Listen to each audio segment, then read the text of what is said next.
This is episode number 473, 5 Boundary Mistakes That Sabotage Love.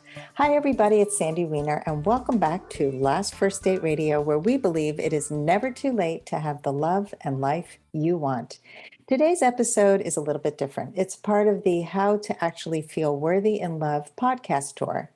I was honored that Veronica Grant, who's a former guest on this podcast, asked me to participate.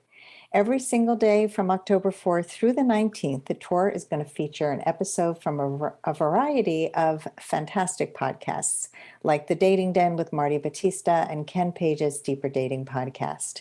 The topic is how to feel more worthy in love. Veronica has specially curated these podcasts to ensure that you get the most actionable support to help you feel more worthy in love. Yesterday's episode was at the Love Life Connection podcast with Veronica Grant, and tomorrow's episode is the Love and Life podcast with Dr. Karen Anderson Abrell. And today it's right here at Last First Date Radio. If you want to register for the whole tour so you can listen to all the podcasts, go to veronicagrant.com/pod tour. And now for my special guest today. Her name is Teresa Byrne, and she is a very special person. We have worked together many times, and I brought her here because she is an expert on this topic. She is an inner power expert, a 4th degree black belt, a master instructor, and a certified positive intelligence coach. She teaches people how to change their physiology and mitigate their stress response in just 3 seconds by using their inner power. Ariana Huffington chose Teresa's 2019 TED Talk as one of the top 10 most meaningful TED Talks. Pretty impressive, right? Well, that's why I reached out to her to co-lead our comprehensive 8-week boundaries course called Boundaries for Beautiful Relationships, which we have offered several times. And we have repurposed the content for the upcoming Boundary University, which is a one-stop shop for all your boundary needs. I'm really excited to have Teresa on the show today to talk with me about the top 5 boundary mistakes that sabotage love and what you can do to stop making those mistakes on your journey to your last first date. Hey, Teresa. Hey, Sandy. Thank you so much for having me. It's always a pleasure to be interviewed by someone that you love, admire, and already work with. Oh, well, we had our very first connection on Last First Date Radio. I brought you in as a guest, and from there we did a book together, an ebook, which you were like, let's take this content and publish it. And Teresa's great at, let's get this stuff out there because it is so important. And then the Boundaries course was such a hit, and I'm excited to bring boundaries to this new group and this new community here. So why are you so passionate about boundaries, Teresa?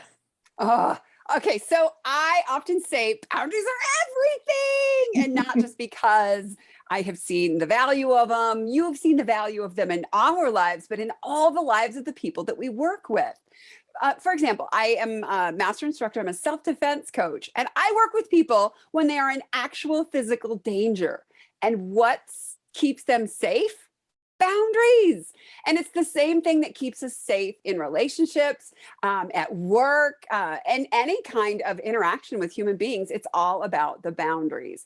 But we both, there's a lot of catchphrase around the word boundaries, and being able to share it loudly and widely can really help shift people's understanding of what it is. We're often taught that it's all the no to this, no to that person, no here, no there, no everywhere. Well, it's so much deeper than that. It's so much bigger than that. No, so true. And I think people really are confused. What are boundaries? How do I set them? Is it mean? And we're going to talk about all of that in a little bit. But let's start with boundaries in dating, because I find that people are really scared to set boundaries, especially early on. So what is important about setting boundaries in dating? The first thing I like to explain or kind of help unfold or unpack for people is that boundaries can be bridges. So typically you're taught a boundary is where you say no to someone else, or you say that won't work for me, or I'm not okay with that. Well, that's only one aspect. In dating, boundaries can help you learn who someone else is. it can connect you to that other person. For example, if you're dating and you happen to, oh, I don't know, be gluten-free, that's me. When I say, hey, yeah, I'd love to meet you for dinner, but I'm also gluten-free. If someone listens to that, it shows me that they respect me and then they're listening to me. The other way I like to explain about boundaries in dating and in life is I have a little ditty, a little rap. Boundaries, what you do and what you don't, and what you will and what you won't. And if I'm dating somebody, it helps me understand they love this kind of music. They love this kind of food. They don't like that. They enjoy this. It helps me understand more about who they are.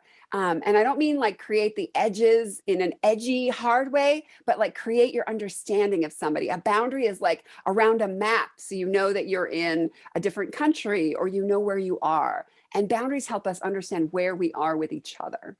It's so true. And I just got off a client call just probably about an hour before this, and she was struggling with her needs, thinking they were needy. And so her needs are not being met in the relationship, and they were emotional needs. And it's really hard to talk about those things. They're vulnerable.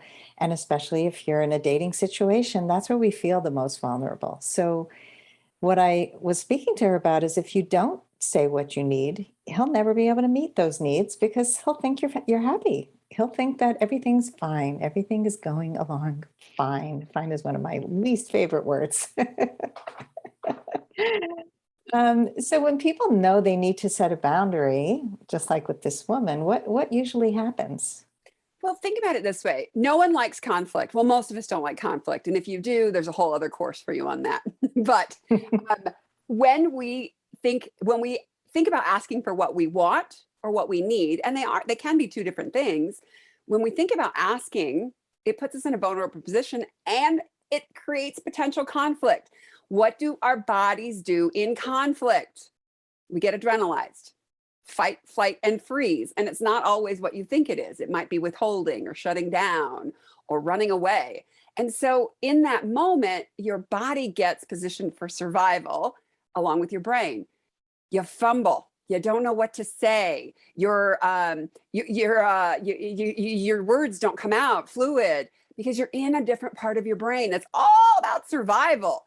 I got to get out of here. Or why do you not say what I think you want, what I want to hear? Fight response.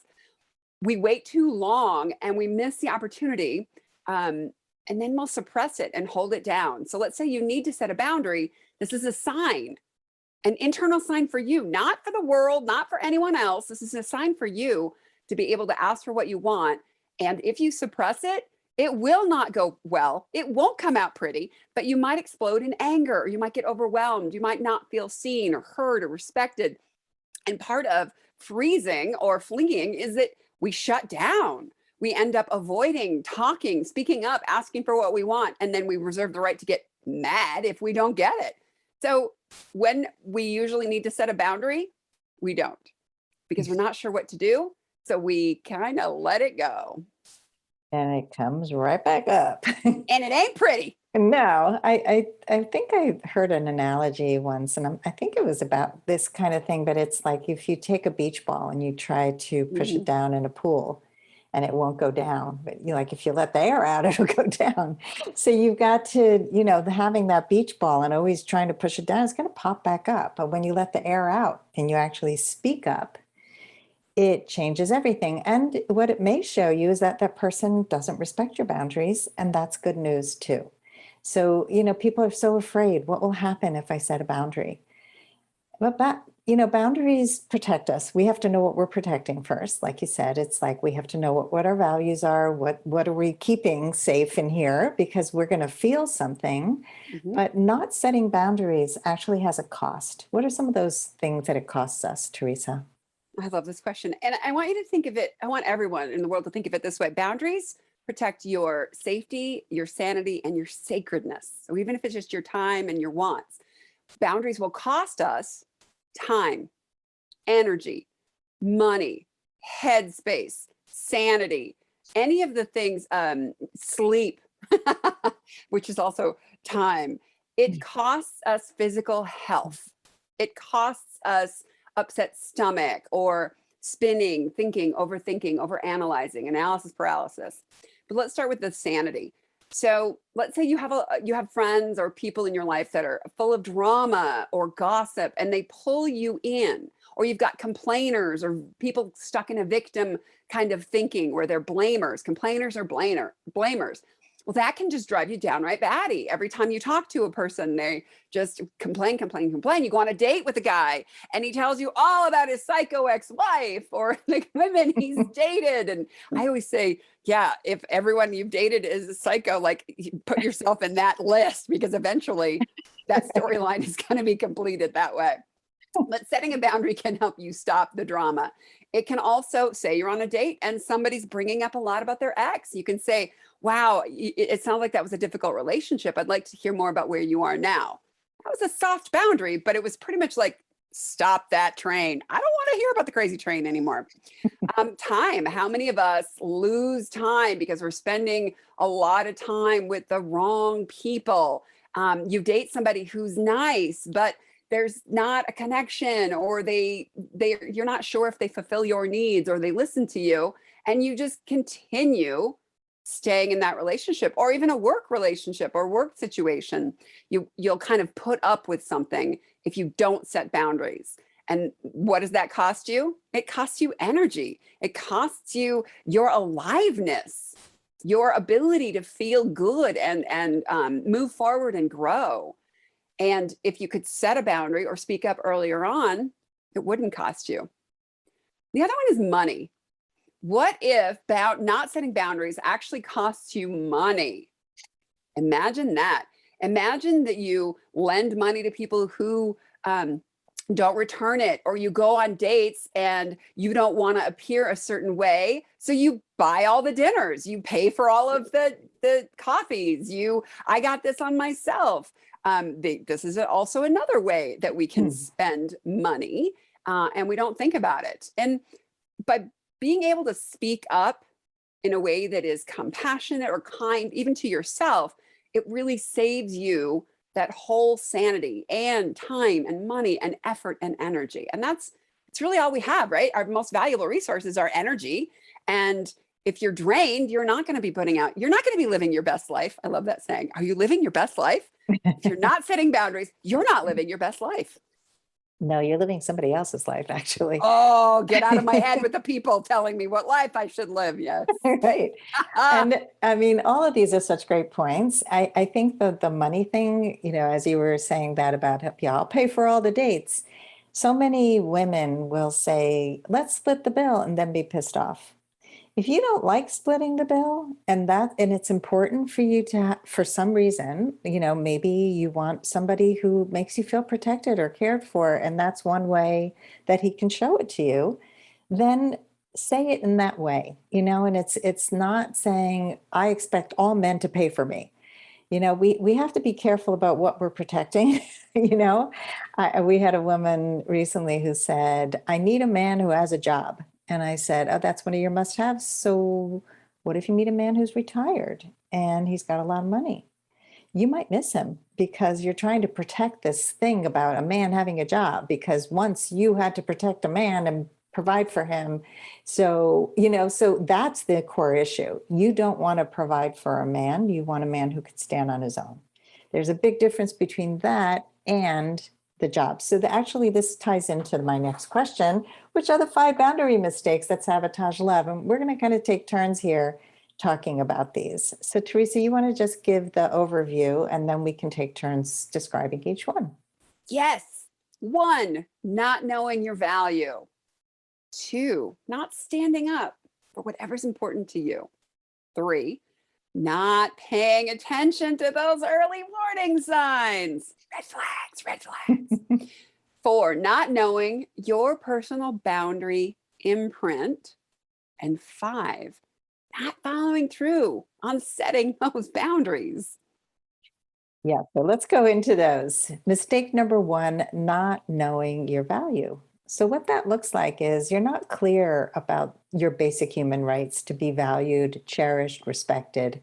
And if you haven't clarified what's important to you in a relationship, you can end up excusing the inexcusable and putting up with disrespect or disconnection. You accept too little and you're always trying to please others. There's that people pleaser again. You become that shapeshifter, turning into a chameleon or a pretzel to try to become what somebody else wants and what somebody else needs. And the cost, here's that cost again, is you end up losing yourself. You're Mm. exhausted, you're disappointed, you're frustrated, angry, resentful, depressed, and apologizing all the time for something you didn't even do. I mean, I don't know about most of you, but I stayed way too long in relationships because I wasn't clear about what I needed. I didn't think that those things were important enough to protect. Mm. I love that. And also I love the really apologetic. I'm sorry. I'm sorry. I'm sorry.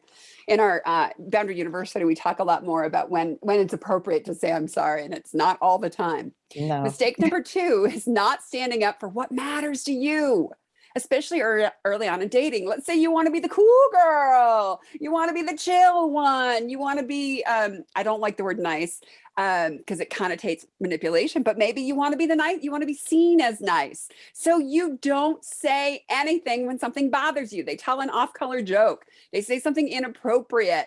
They are rude to a wait person. Oh, and you're like, I want to Mm-mm. be the cool gal. I don't want to be that guy. I don't want to be that woman. So you don't say anything. You play small, or you stay quiet or silent, or even I've seen people, and even unfortunately in the past, and Sandy and I both use a lot of these from we've learned in our lives. I have, if I've dated someone who's really busy, I've limited my conversation. I'll only text what's important. I won't text feelings, or I'll censor myself. And that is not standing up for yourself or what matters to you. Also not asking for what you need because you don't think it's important, or maybe they just can't do it. And so you avoid a conflict, or not even a conflict, Sandy. You avoid a potential conflict in your head. Like you made up that there was going to be an Yeah. argument about this thing. It's not even real. If you're going to make up something, pick something better. Oh, God, the stories we make up in our heads. I mean, I would say in our Facebook group, Your Last First Date, so many of the conversations that people bring up are conversations in their heads. They didn't really happen. They took something and based on past experiences, they made up a whole story. And so often when we have these conversations, we actually find out the truth because we come in with curiosity, not with a whole preset idea with the story of what actually happened. We find out what really is true. And that makes such a difference because we have the courage to set a boundary and speak up. And it means bringing up hard topics too, Yes. right? Like instead of making up in your head, as you just said, you bring up a tough thing and then you learn where someone really is or isn't. Yeah. And sometimes it's really your own insecurity. And that's okay too. Like to find out, hey, I didn't mean anything. Oh, so that was something in my head. I'm gonna have to work on that. It's The all story I'm good. telling myself, the Yes. story I'm telling myself. We did not make that up. The Brene No, Brown, the illustrious Brene Brene Brown. Brown. Yes, she definitely did. So the next mistake number 3, is not paying attention to those early warning signs. And what that looks like is that early on in dating, there's a red flag that pops up and we just push it down. Because let's say the guy is fun and fun to talk to and super good looking and the sex is great. So the fact that he's mean to the wait staff, I'm just pulling that one out because you just brought it up, but I've had that happen on a first date where it was like the guy ignored the wait staff, wasn't necessarily mean, but dismissive a little bit. That's a red flag. And so red flags look like somebody who's not accountable, didn't follow through, flaked on you, defensive when you bring something up, always too busy to have a relationship with you, but tells you that they love you, somebody who's critical in any way, or controlling, or inconsistent, or unkind in any way. Those are all really big red flags. So if you notice them, you need to address them. And some of them are just reason to cut loose right away. But some of them are reasons to bring something up. Like if a person is late, and consistently very late. It can feel very disrespectful to you if you're a person who's on time. And so you're going to want to bring that up and tell them what it feels like when that person is late and ask them if they can be on time or closer to on time, or can they text you when they know they're going to be late, whatever it is you need, and see what happens. Another thing that red flags look like is blame and shame. The two rhyming terrible words. Blame and shame, when somebody just talks about what a victim they are and they're just blaming their exes for their lack of money, or I was born this way, I was born into a terrible family, I blah, blah, wow, wow. It's like, yeah, things happen. Look, we've all been through hard times, but what are you doing about it? Blaming others? Mm-mm, big red flag. One thing I always say is if everything is someone else's fault, it'll never change because the power is always outside of you. So think about that Yeah. when you're listening to somebody. The Mhm. fourth one is not knowing your own personal boundary imprint. Well, what does that mean? In the course, we go a lot into this in Boundary University, but basically, we have created patterns of the way that we handle our boundaries, and they're based on family, culture. We can have things that are like we are used to codependent behaviors, and that makes sense to us. We come from a really angry family, or a family where you use a lot of your hands, and we create these sort of patterns that are archetypes. And your boundary archetype might be people pleaser. You mentioned that already. You might know people that are victim. You might know people that are dramatic, drama queens. And these are archetypes that don't necessarily help you. And we cover a lot of this in our course, but being able to identify your family or your personal boundary imprint can help you change it. Because if it's living on in the background, it's not going to get changed. So oftentimes when we are not clear on something, it's almost as if, I don't know why it doesn't work. It just doesn't work. You know, all men are this. Well, you believe that because you have a limiting belief set. Oftentimes we also see people with what we call a compromised boundary, with compromised boundary syndrome. And this is a term that we use to describe a pattern of behavior as a reaction to stress or conflict where you know you need to do something different, but you don't. You compromise your own boundary. You compromise your own self as a stress reaction. Imagine like you are someone who doesn't believe you can depend on other people because that's how you were raised. Well, so instead of ever asking for help, you just try to do everything yourself, and you get exhausted. That is a compromised boundary syndrome. And many of us have it. What does it feel like? Drained, exhausted, angry, triggered, upset. You get upset at yourself and others. People disappoint you a lot. You wish that you can control things, but you can't. Oh, wait, that's just me. Just kidding. I think that's a lot of us. But you also, you know, you need or want to set a boundary, but you don't do it. Examples all over the place. You see some red flags and you're used to men being a certain way. Oh, that's just men being men. So you don't say anything. In my past, I had dated a stalker, and the stalker, well, he wasn't stalking me when I dated him. I dated a man, and the behaviors were just weird. So many red flags. So I ended the relationship, and then he became a stalker, and I needed to set my boundaries. And one of them was, if you continue to contact me, I'm filing a restraining order.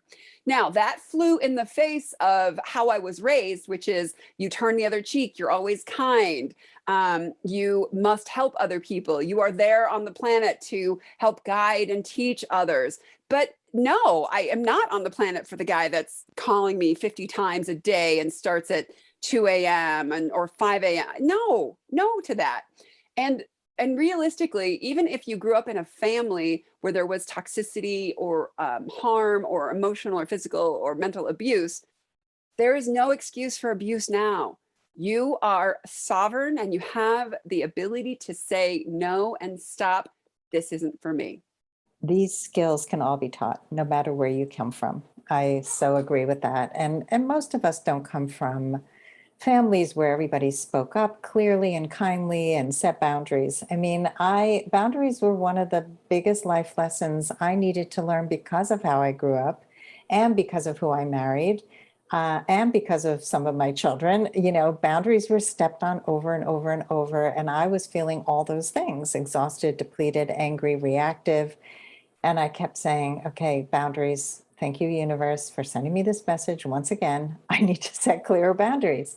And once you do, it's life changing because you reclaim your sovereignty. You reclaim who you are, what you need.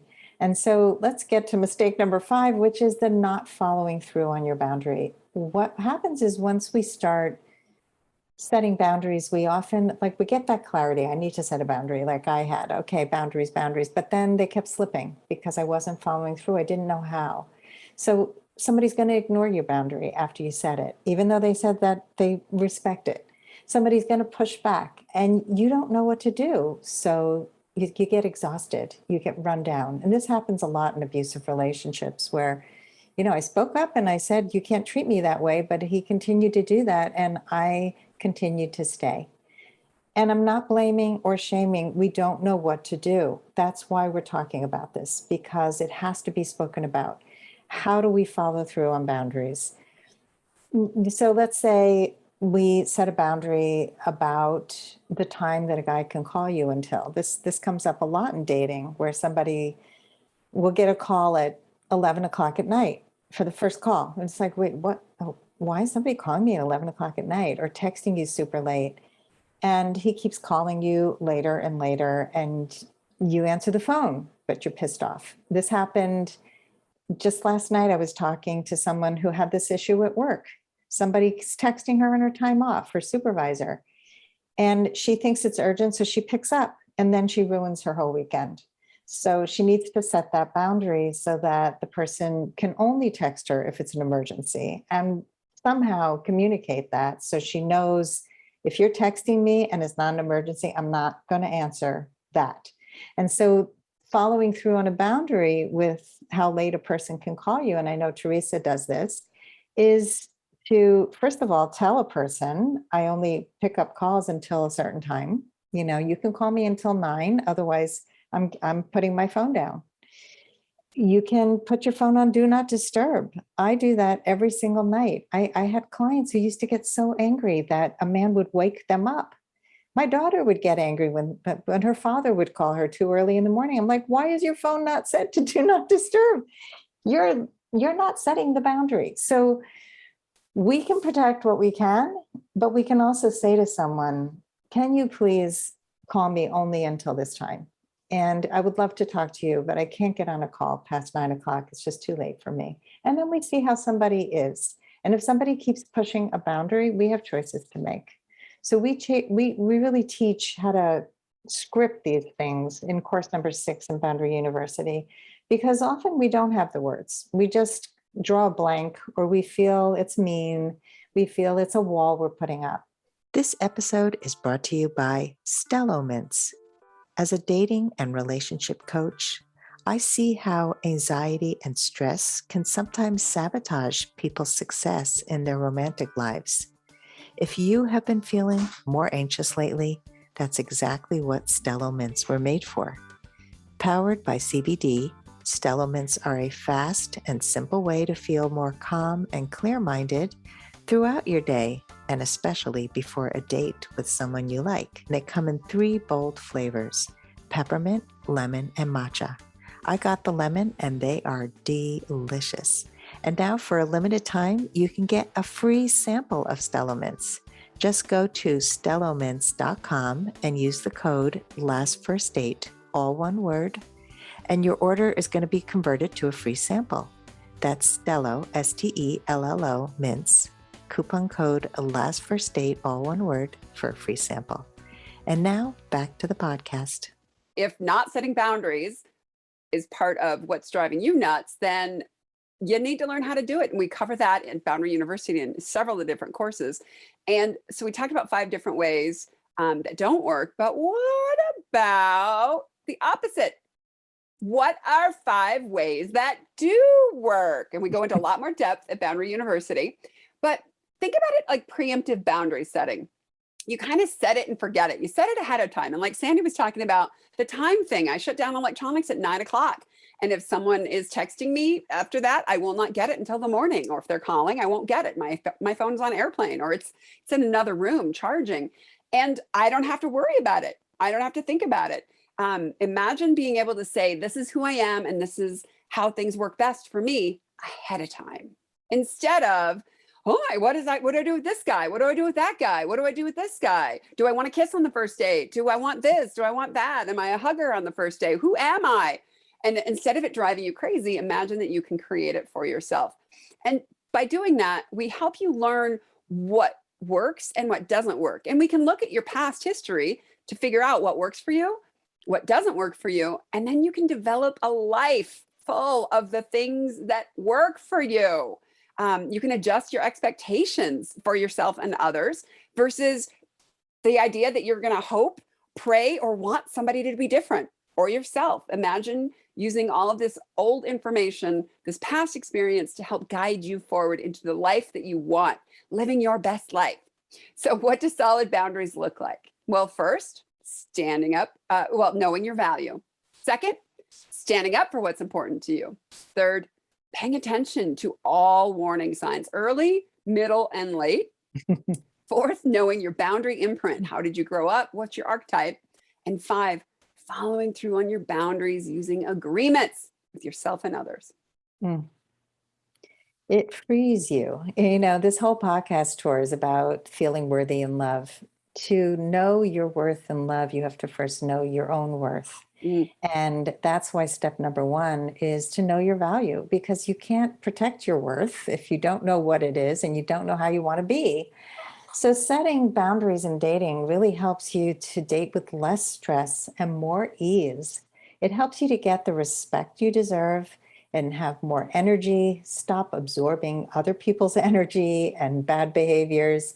It helps you to feel understood and be loved for who you authentically are, not some pretzel-shaped person who just has twisted yourself so much you don't even know who you are anymore. Ooh, pretzel! I'm the understanding pretzel. We're going to do a whole line of pretzels based on boundaries. The chocolate covered pretzel, I'm the pleasing pretzel. the pleasing pretzel, the codependent pretzel. Oh. With boundaries, you're going to have healthy, functional, and mutual relationships, because often it's just one-sided. Well, you know, my needs are not met, but theirs are. That doesn't work for very long. Right, Teresa?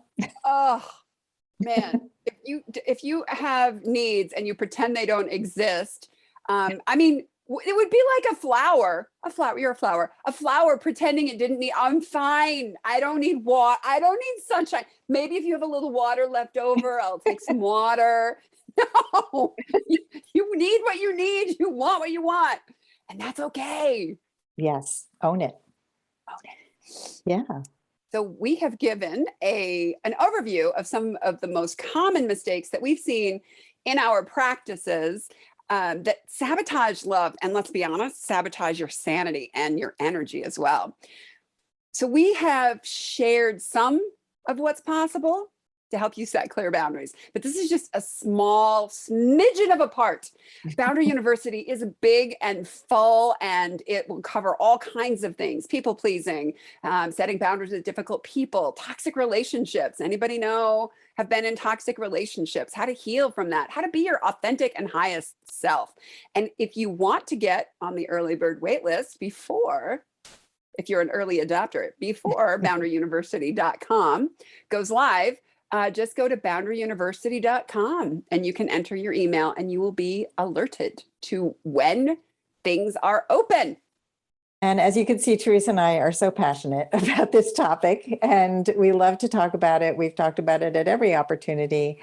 And we know that to feel worthy in love, you really do need to set boundaries. So thank you so much for listening to today's episode. To hear the rest of the podcast in this podcast tour, sign up now at veronicagrant.com/pod tour. Thank you for listening to Last First Date Radio. And if you love our show, please rate and review us, subscribe, share it with a friend, because this is how we continue to grow and get great guests like Teresa. And as always, here's to your Last first date. date. If you are ready to get unstuck, gain new tools, become more empowered, and finally find your last first date, I'd love to talk to you. Fill out an application to be considered for a complimentary half-hour love breakthrough session at lastfirstdate.com/application.